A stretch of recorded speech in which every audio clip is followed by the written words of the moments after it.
আমার দেশের কিছু তথাকথিত কলা বিজ্ঞানীরা সে মিঠামইনের 14 কিলোমিটার হাওড়ের মধ্যে পহিলা বৈশাখ উপলক্ষে প্রায় 9000 লিটার রং ব্যবহার করে চিত্র অঙ্কন করছে। বিশাল দুই পাশে কি হাওড়। হাওড় আমাদের দেশের মৎস্য চাহিদা পূরণ করে যে হাওড়, এটা একটু জিনিসগুলো বুঝবেন। সে হাওড়ের মাঝখানে আমাদের সাবেক রাষ্ট্রপতি আব্দুল হামিদ সাহেব একটা বিশাল রাস্তা করেছেন। আর সেই রাস্তার মাঝে পহিলা বৈশাখ নববর্ষ উপলক্ষে আমাদের দেশের তথাকথিত টাকওয়ালা কিন্তু বুদ্ধিজীবীদের পরামর্শক্রমে সেই 9000 লিটার রং ব্যবহার করে কি করছে, আলপনা করছে, রং আঁকছে। একটু জোরে বলেন নাউজুবিল্লাহ। 9000 লিটার, 14 কিলোমিটার। তাদেরকে যখন জিজ্ঞেস করা হয়েছে সাংবাদিক, আপনারা এত পরিশ্রম করে 14 কিলোমিটার আলপনা করছেন, কারণটা কি বলেন? বলে যে আমরা গিনেস বুক অফ ওয়ার্ল্ডের মধ্যে রেকর্ডের মধ্যে আমাদের এই অষ্টগ্রামের এই আলপনাটা দেখাইতে চায়। আমি বুঝতে পারতেছি না তারা জ্ঞানী বলতেছে, তারা বিশ্ববিদ্যালয়ের ফারেক বলতেছে, তারা বলতেছে আমরা দেশকে রিপ্রেজেন্ট করছি বিশ্বের দরবারে।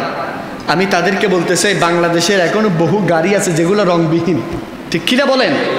বাংলাদেশের বহু স্থাপনা আছে যেগুলো রংবিহীন। বাংলাদেশের বহু বিশ্ববিদ্যালয়, বহু শিক্ষা প্রতিষ্ঠান আছে যেগুলো 71 সালে রং করা হয়েছে, এখন আর রং করা হয়।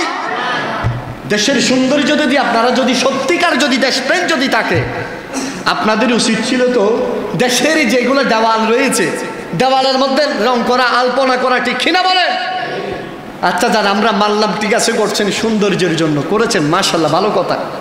কিন্তু আপনি যে আলপনা করেছেন বর্ষার মৌসুমে, বলেন 9000 লিটারের এই লিকুইডগুলা রঙগুলা যখন হাওরের মধ্যে যাবে, মাছ থাকবে?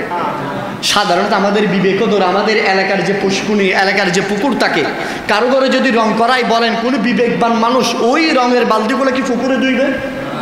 কখনো ধুবে না।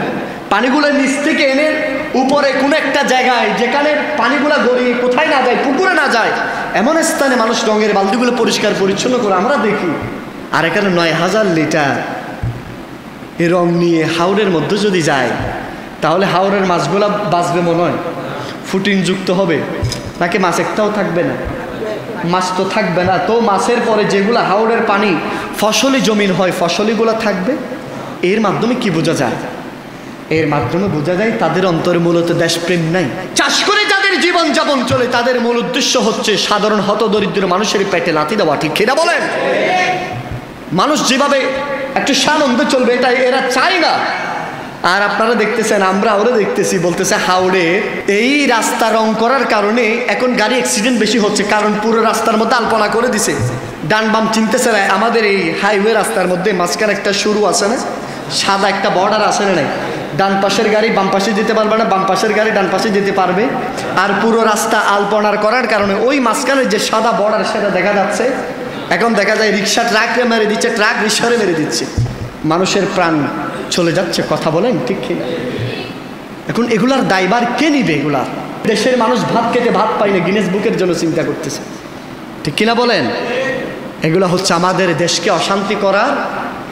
দেশের যারা স্বাধীনতার সপক্ষে ছিল না, স্বাধীনতার বিপক্ষে যারা ছিল, তাদের একটা পাইতারা, তারা চায় মানুষের মাঝে হানাহানি চলুক, মানুষ যেন শান্তিতে বাস করতে না পারে। কথা বলেন না ঠিক কিনা?